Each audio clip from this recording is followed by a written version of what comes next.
What you are hearing is the theme tune to the rival that started my very first Pokemon journey, Pokemon Platinum. But what if Barry himself traveled through time and space to take on the Hisuian world of Sinnoh in Pokemon Legends Arceus?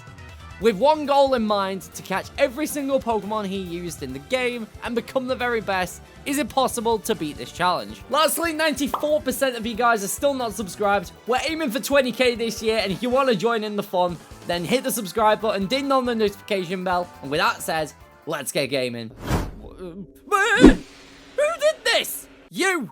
I am finding you 10 million Pokedollars! We fall from the sky of Hisui and wake up to meet Professor Lamington. Oh no, my friends!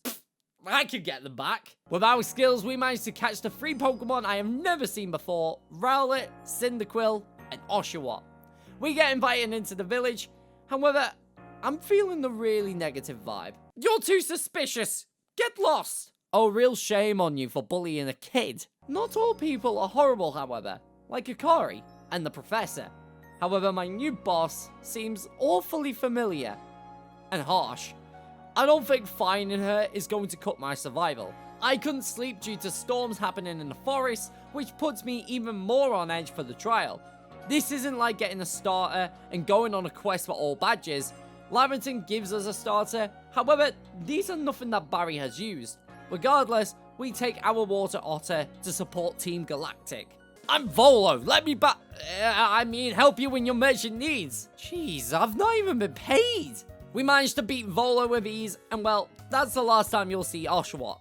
Because we arrive in the Obsidian Fieldlands to take on my trial, to catch 3 Pokemon: Bidoof, Starly, and Shinx. Obviously, Barry only uses one of these, however, in terms of quests, we can catch what we want to progress. But after befriending my bird, who is now named Jeff, because why not? And we receive our uniform before meeting the commander for a brief. Or rather, a fight. In Barry style, we charge at him, but he pins me down. You know, first day on the job, and I get 3 grand. I'm beginning to like Team Galactic. We take on a few quests in the village to bring my numbers up, and I can actually make money.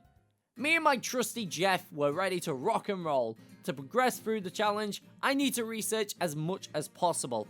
However, it's difficult when they keep running away, or nearly destroying me in the process. However, we managed to add to our team roster Buizel called Pablo, and my girlfriend will kill me if I then call Ponyta Unicorn.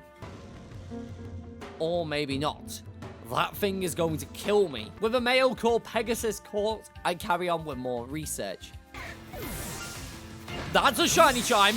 But I also managed to catch a shiny Wurmple that I will trade away to someone in the Discord that you can join in for trading and battling other like-minded trainers such as yourself. The link is down below in the description. Okay, let's see how many points we got. And we just scraped a star. But with a lot of tasks already completed, this might get tough. But at least we earned ourselves a good meal at the Wallflower. The next morning, Akari is after a friendly sparring, but Pegasus was able to make a quick work of her disobedient Pikachu. Boo! Ah! That's $100 million fine, you twat! We're stopped by May for a battle. We're quite underleveled, so I'm a little worried. She only has 1 Munchlax, but it knows moves strong against my team, taking down Pablo and Pegasus. However, Jeff was able to take it down with 1 quick attack, just giving us a close win. I think I should catch a Munchlax myself. Thankfully, we can find one here in the Deer Track Heights, but there's a problem. I'm having to deal with Mustache Cricket making a racket. But it's a super-sized cricket. Double Hit Ember deals huge damage, but Aerial Ace takes us down. So I send out Jeff. Oh yeah, we're screwed. Luckily, Pablo spams Aqua Jet, and even being weak, we still take it down. With the threat taken care of, we report for our next mission. Blue is better! No, pink is better! Guys, it's against the law to fight in public. I'm gonna have to fine you. We're getting richer by the day in this world as we're tasked to go on yet another hunt for today's shift. It's going to start getting difficult, but thankfully Jeff evolved to Staravia. Just saying, I forgot how great this evolution animation is. We arrive at the forest home to the raging Cleavor. Lane is being stubborn and aggressive against us, but luckily our new evolution allows us to quickly deal with his Goomy, allowing us to pass. We also meet Irida, leader of the Pearl Clan, and between the 3 of us, we create the perfect recipe to quell the frenzied lord. Thankfully, we make a good friend from before against the Alpha Cricketune and can travel on the deer. Once we arrive, Irida is after a battle for a test of strength, but being Glaceon, we're able to melt it away with flame wheels. With our strength proven, we can finally take on the Lord of the Woods, Kleavor. For this, we have to throw bombs to lower its defenses before taking it on in battle. Whereas Kleavor does take out the entire of my team with the exception of Jeff, we continue to throw bombs to quell its frenzy. I'm only just scraping victories, so I'm quite worried about how the rest of the challenge will turn out to be. We bump back into Volo, who is ecstatic about my findings, and the plates 2 random Pokemon can somehow give me. We report back to the commander, but he just has a straight face, doesn't he? Mary! Ah! You're getting fined 1 million for being a creepy kid! The next morning, we are assigned with a task to the Crimson Mirelands to investigate further Quellings, but unfortunately, we are pulled to a halt when we are too low in rankings to proceed on, so we're off for more research tasks. Upon feeding and defeating a lot of wild Pokemon, I also come across a wild Chimchar who is now named Goku, and I go on a hunt for my wild bear. He's an incredibly rare spawn, and the research task of 20 berries, it can seem daunting. Sadly, he spots me in the last second. However, we have another member on our squad, Pooh the Munchlax. He really doesn't like me. With that and Goku evolving to Monferno, we grab our second star from Captain Silene, allowing us to continue to the Mirelands. Akari is after another battle, though Pegasus was able to sweep through Mine Jr., but Pikachu is extremely quick. Despite being 6 levels under, Goku manages to take it out. We're gonna need a lot of level grinding soon. We eventually arrive at the swamp, and from here we can catch another member of the squad, Budu, named Aster, a type of flower, followed by level grinding the squad until they were at level 22. From there we arrive at the Salacian ruins and bump into an old woman called Caliber, but being stubborn as ever, we're forced to be on our way. Thankfully we can prove our worth against Volo once again, who starts with Togepi against Jeff, who survives a big draining kiss, but one strong aerial ace puts it down. This leaves his Gibble, who quickly takes us out with Twister, but luckily Pooh is now strong enough to tank and hit hard with a couple of bulldozers, giving us the win. But no time to celebrate victory, as we're off to take down a couple of thieves, the bandits. My first look is at the burnt out campfire site. Oh, who might you be? Oh, look who we have here. You either pay up or you're under arrest. We take on the Misfortune Sisters, but going against Jiu-Jitsu Frog, we're able to swiftly hit Aerial Ace before attacking again, giving us a painless win. With that, we receive the Wall Fragment and prove our loyalty to Caliber and the Pokemon around us for Almighty Sinnoh. We're finally trusted and make way towards the Sludge Mound, and also help out an old man to set up a new base camp. These stink! Oh, these are nothing, just watch. One by one, they all fell down, and we're able to rest up at the new camp before getting ready to calm down the big bear. Well then, it was tough however. Goku was just able to scrape a victory with a lot of punching. However, this time, although calmed down, he wasn't actually in a frenzy. Where have you been? You're late! Oh great, I'm gonna get the book in. We report our findings to the commander, to which it's adamant finding the Lilligant is in a frenzy. And with the task of being a stalker, Ursaluna not only finds Arizu, but we're also able to sniff out another encounter, Turtwig, who is now named Turd Twig. After researching and later evolving into Grottle, as well as Pablo evolving to Floatzel, Pooh can evolve to Snorlax from High Friendship. A little while later, as well as Aster finally evolves to Roselia. We're ready to take on the Lady of the Ridge, Lilligant. The Hisuian form has a grass fighting type, so Jeff will have a huge type advantage. We still have to avoid her attacks and throw bombs at her, but once we're able to show our power, one agile followed by a normal aerial ace causes it to stall, meaning we're able to finish it off and quell her rage and anger. Why are you giving me plates? I don't understand! With another frenzied Pokemon ticked off the list, we can report back to the professor on our excursion, and we still fall short of gaining the next star. This is frustrating. Ah, child, you're still a threat to us with the time rift. I swear that's a natural disaster. This is unlawful. I stack up on as many berries as I possibly can, followed by bringing Aster along for the ride. We head back towards the Fieldlands and get to this very spot where we can feed an Alpha Snorlax. 50 berries is an awful lot to feed this geezer and daunting. Yeah, this is going to take a while. However, completing this entire task is worth 100 points, as it is followed by another 200 by getting 10 research objectives. Following that, we need to finish Aster's Dex entry, thus just allowing us to scrape another star. While we're in the village, I managed to get something more Barry-like, but being ancient Sinnoh, this is the best I came up with, before meeting up with Irida at the Cobalt Coastlands, but as per usual, she's wanting a challenge. Again, her Glaceon isn't bad, but she runs 2 Pokemon at the same time. I wouldn't really call that fair. It wasn't much trouble for Pegasus. You gotta help talk some sense into the Warden. Warden weak as anything? You gotta be joking. Alright, fine, I'm going. We venture up the mountain and meet up with Palina and explains the Lord of the Coastlands passed on. It's little pup unable to rule the land. Not to rush you, but I'm going to rush you and make you take me on the big island. Or I'm gonna find you. However, first off, I find a path on the way back that leads me to Barry's ultimate Pokemon. His starter in canon, his Piplup. We catch our new penguin called Pingu, and I switch out Pablo for our new friend, and carry out further research tasks. Ugh, okay then. We set up camp further down the beach, and eventually we evolve Pingu to Prinplup. We bump into Volo, who was hunting for more of the plates as per usual, before arriving at an abandoned house. This is Iskin, who knows how to get to the island, but to do that, I need to catch a Dusclops, specifically with Dark Pulse. However, on the plus side, this will actually allow me to progress through the research and get me some more points. So I catch our ghostly target, named her Mummy, and started grinding some more. What's really helpful is a space-time distortion rift opened up as well, meaning we can hunt for an evolution stone for a member of our squad.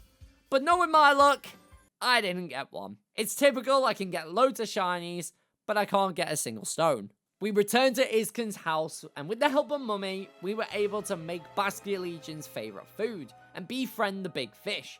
But the Misfortune sisters returned to cause mischief, stealing the big Growlithe with them. So we set a course to the Fire Pit Islands. Thanks to Basculegion, Jeff was able to fully evolve into Staraptor as well. Stop! There's an unlimited fine I'm here to take. Clover sends out her Abomasnow, which is stupid being in the volcano, so she was really easy to take care of with a quad effective Flame Wheel.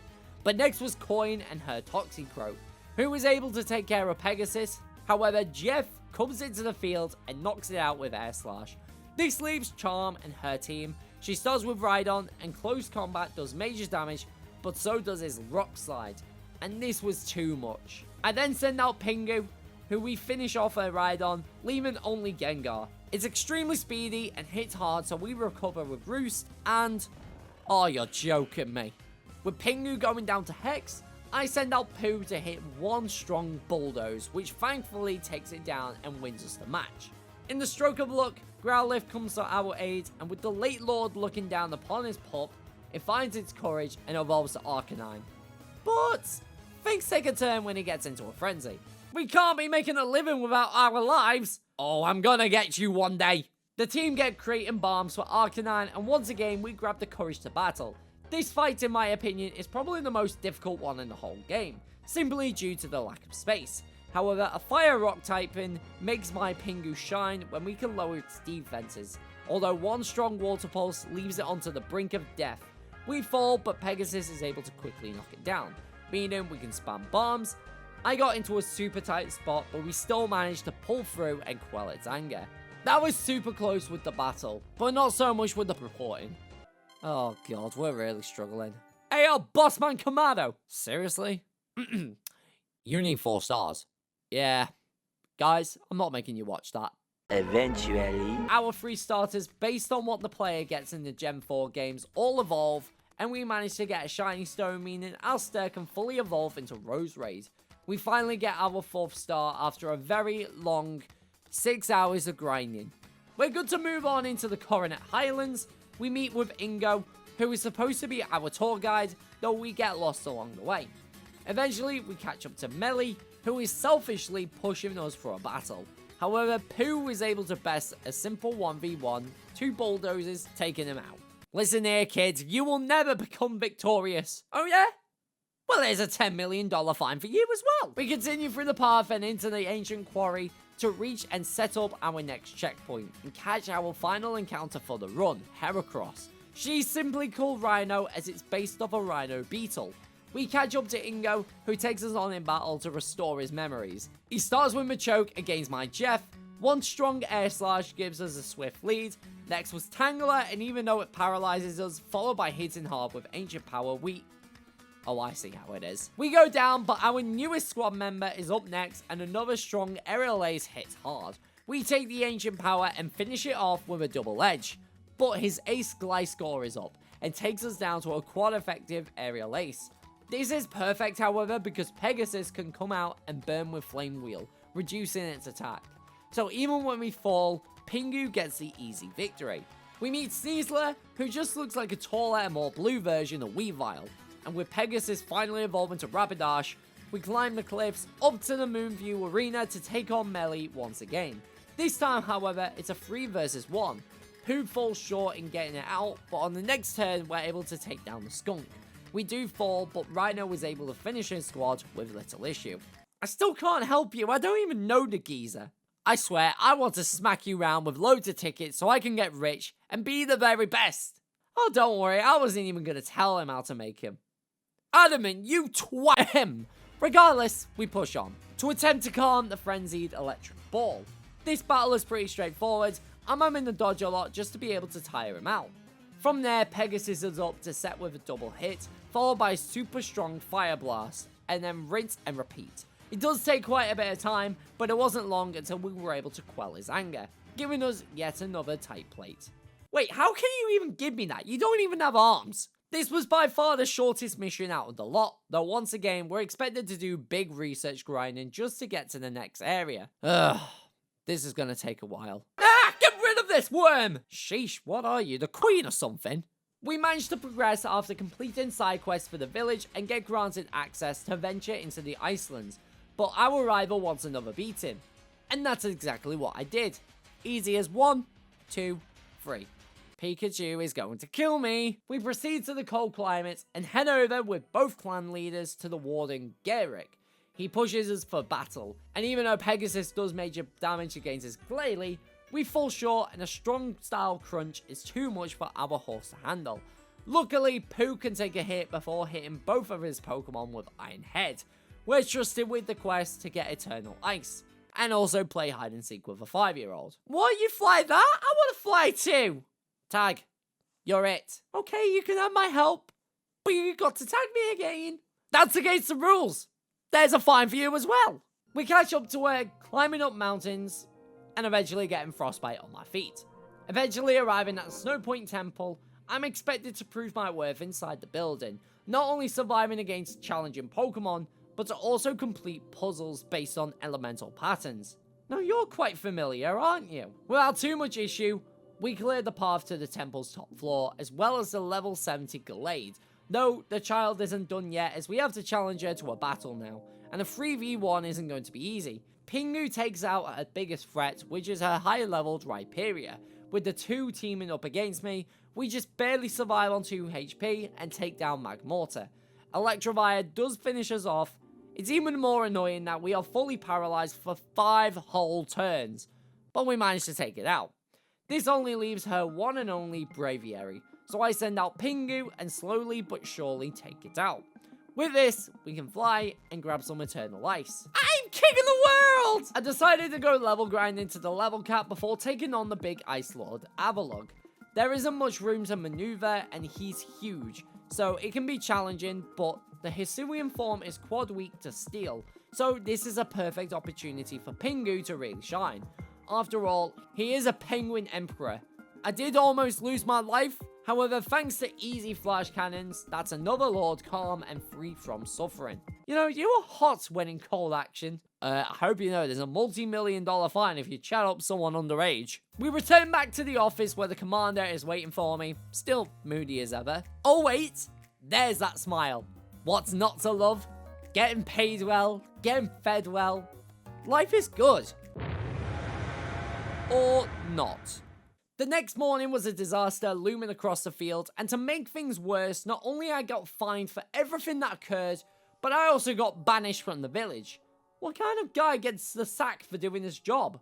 This guy. We set out on a noble steed and back to the Grand Tree Forest, but with no luck, we visited May. But again, no smiles there.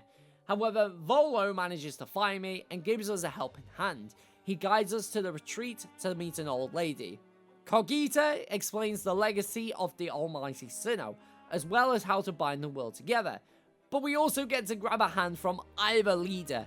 I decided to go for Irida to help me on my quest, though if anyone was doing this specific run, it really doesn't matter what you pick.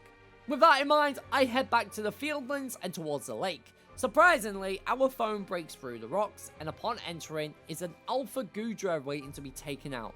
Jeff coming in clutch with an agile followed by super strong close combat.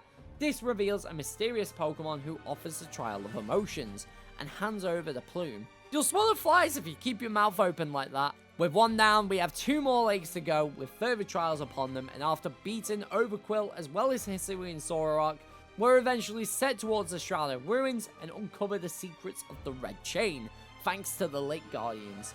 We make haste for our judgment, though it seems the commander vanished to Mount Coronet without us.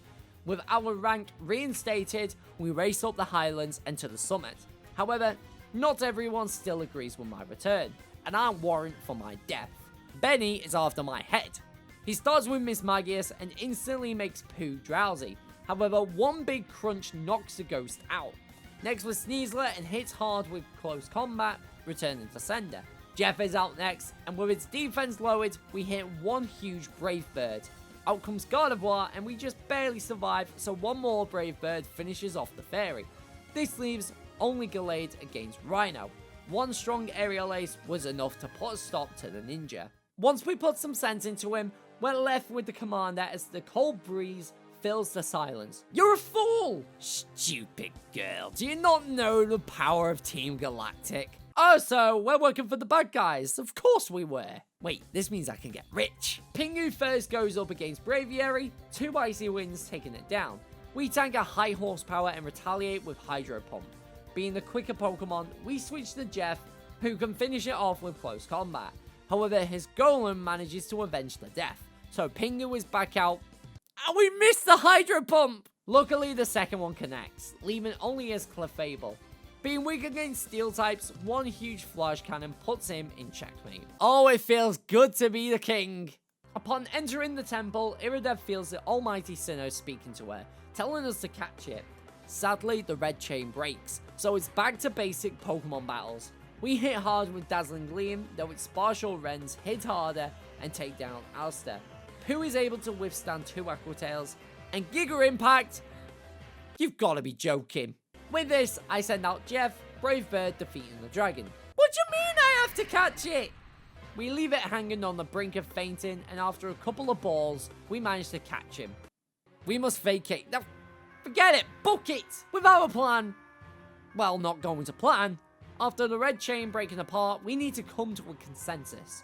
One of the plates gives us the key to that very strategy, and before they get into a nasty brawl, we bump into the bandit once more, again not looking in paying their fines. I guess I'll have to beat you instead. Arthur is up first, and once again, misses. This is the story of my life, I'm telling you. Arthur falls annoyingly after missing another Petal Dance, but Pingu is up to deal the damage, Hydro Pump taking care of Rhydon, and we hit hard, ready for a second. Oh, come on! Thanks to Leon, we received the Origin Ore, and this is exactly what we need to quell the monster's frenzy. Or should I say, Squidward. I mean, I'm not wrong. What a disgusting design. But honestly, I didn't even need to throw out a member of our squad, because this fight is probably the easiest boss battles I've done. With the big battle over and the region safe, we've emerged victorious and become the best trainer in the ancient Sinnoh region. Before the credits roll, we're not done yet, as we have the post-game quest to become the very best trainer in Hisui. I meet up with Volo, which we get put on a quest to collect every remaining plate there is to collect of each typing. The first one being an easy knockout for Vespiquen. The next plate is thankfully already in the hands of Kamado, but I think you know the score by now. We battle. Golem falls to a quick Hydro Pump, but his Heracross dents our defenses. Regardless, an Icy Wind and an Aerial Ace was enough to take it down. His Snorlax comes out and high horsepower is too strong, but gets revenge with 2 close combats. We hit hard against Clefable even with its defenses up, but a Sidekick knocks us out. Aster is next and a Sludge Bomb was too short. He uses a full restore and we crit. But it's still not enough. One Sidekick taking us out. Pegasus is out to set double hit, followed by an agile style double edge. With that, we're able to outspeed and hit hard with Flare Blitz, surviving the Esper Wing and take his Braviary out. With another plate received, we can move on. The rest are all about mythical Pokemon, including Heatran, Cresselia, Regigigas, as well as the Lake Trio. From Gogeeter, using one for cooking, we gathered all the plates ready to meet the creator, although Volo wants to steal all the credit. This is the final battle of the run, so last guesses if you think we'll emerge victorious. Oh no, the piano, that's bad feelings. Spiritomb is up first, so I send out Aster. Dazzling Gleam hitting hard and wasting his full restore early. We eat an extra sensory before taking it down. Next was Arcanine and was quick to retaliate, though it's quad weak to water, so Pingu hits hard with Hydro Pump. Lucario chips with Bullet Punch, and as we swiftly hit an Aerial Ace, I switch to Jeff, who can hit one huge close combat, taking him down. Next was his Togekiss and retaliates with one huge Moonblast. I send out Pegasus, who can set up double hit, followed by a huge Poison Jab. A second one takes it out. His Ace Garchomp does finish it off with huge Earth Power, although Pingu comes back out to hit a strong Icy Wind, though it's still not enough. We eat another Earth Power and thankfully connect once again. With only his Roserade remaining, we manage to survive a Spikes and hit hard with a strong Aerial Ace. Do you think we're finished here? Giratina, strike him down! And this is why this is the hardest battle. We unfortunately fall, giving us our loss. I'm gonna have to level grind some more. Thank God I don't do Nuzlocke. After level grinding as much as possible and bumping into a shiny Bronzor, eventually this run happened, to the point I am walking into the first Giratina phase with 4 Pokemon. Jeff gets pulled out first, apparently, though I have Pooh out last from a spree knocking down Togekiss, Roserade, and Arcanine in one. Jeff goes down to a strong Aura Sphere. However, this is perfect because I can get a free move from Pooh to chip hard before going down to another strong Aura Sphere. Once both members are down, Pingu is able to spam multiple Icy Winds to complete the first phase. What? No! He transforms to his ultimate origin form and takes us down, leaving only Aster.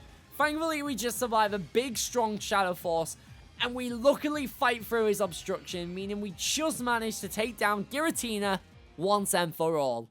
That was really tough, but Barry managed to get rich from all the finds and conquered the Hisui region. I thank you all very much for watching this video. If you did, give it a fat thumbs up, and make sure you were subscribed. Ding on the notification bell for more challenges. We're aiming for 20k, and we'd love to have you on board. Until then, I'll see you in the next video. Bye-bye!